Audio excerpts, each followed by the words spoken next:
Kisah Abu Lahab.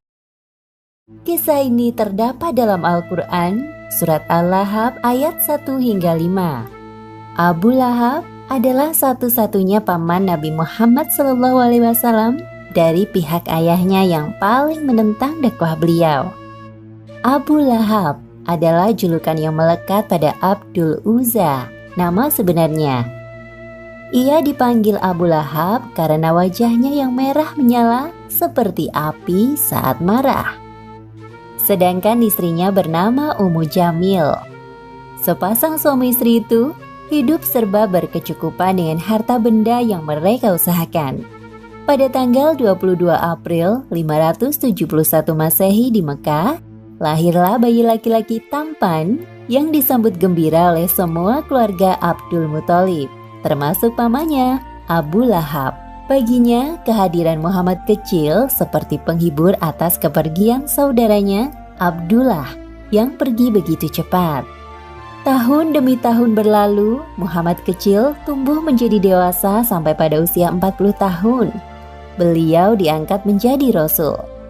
Saat itu penduduk kota Mekah banyak yang masih menyembah berhala, termasuk Abu Lahab. Suatu hari Nabi Muhammad naik ke puncak Bukit Sofa dan berbicara di depan sekumpulan orang. Wahai sahabat, apakah kalian percaya jika aku katakan bahwa ada pasukan berkuda di lembah bukit ini yang akan menyerang kita?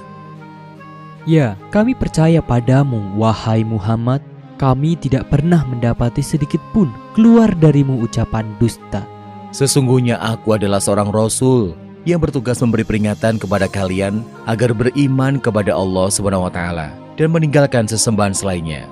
Walaupun aku seorang Rasul, aku tidak bisa menolong kalian kelak di akhirat. Jadi, selamatkan diri kalian dari panasnya api neraka. Berita tentang kenabian Muhammad SAW sampai ke telinga Abu Lahab. Hal ini membuat Abu Lahab yang tadinya menyayangi keponakannya berubah menjadi kebencian. Cuma untuk ini kau mengumpulkan kami, wahai Muhammad. Sungguh perkataanmu tidak bisa dipercaya. Celakalah kau untuk selama-lamanya. Abu Lahab pergi dengan wajah marah. Dan pada saat itu, turunlah ayat pertama surat Al-Lahab. Binasalah kedua tangan Abu Lahab, dan benar-benar binasa dia. Wahai suamiku, aku kesal sekali dengan keponakanmu satu itu. Siapa yang kau maksud?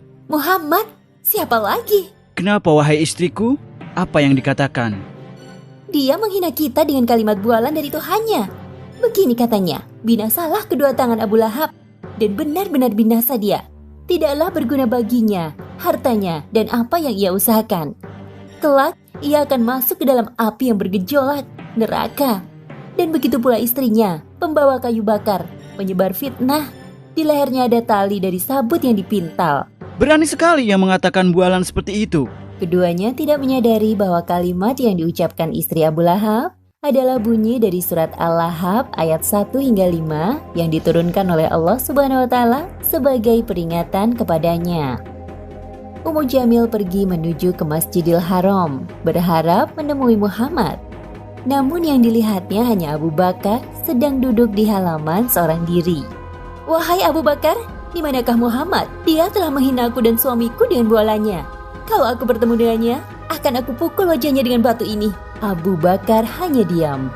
Dalam hati dia bingung mendengar ucapan Ummu Jamil, padahal jelas-jelas Nabi duduk di sampingnya. Karena kau hanya diam, aku anggap kau tidak tahu di mana Muhammad.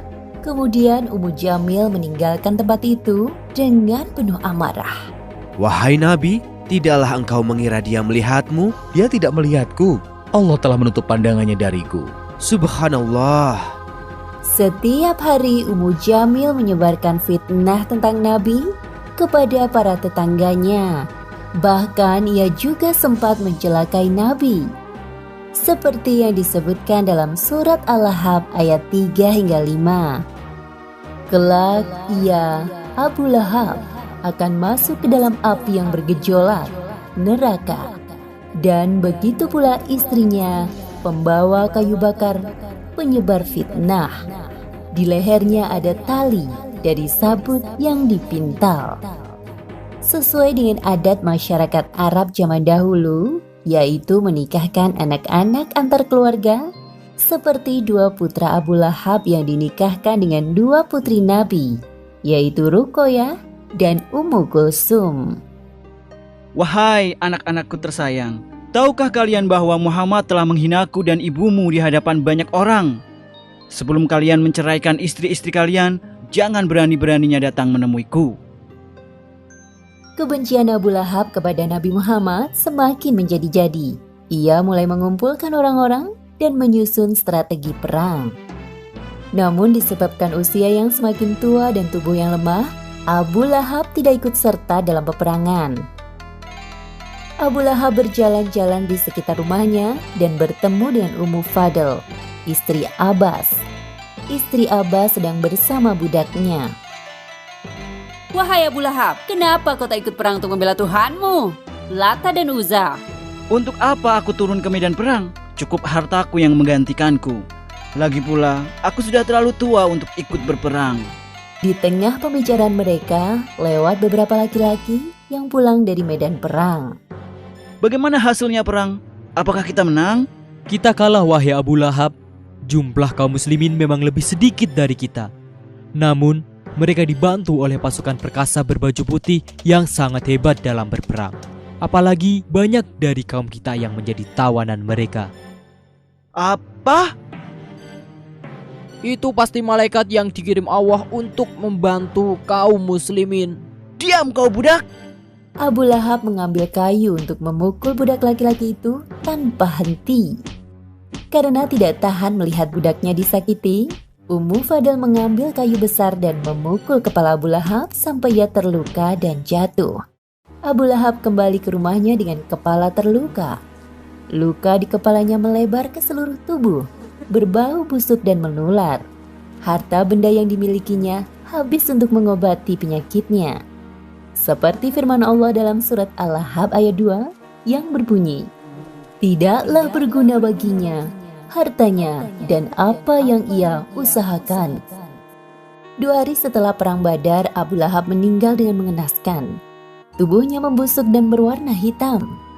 Tidak ada seorang pun yang berani mendekat untuk memandikan jenazahnya, termasuk anak-anaknya, karena takut akan tertular.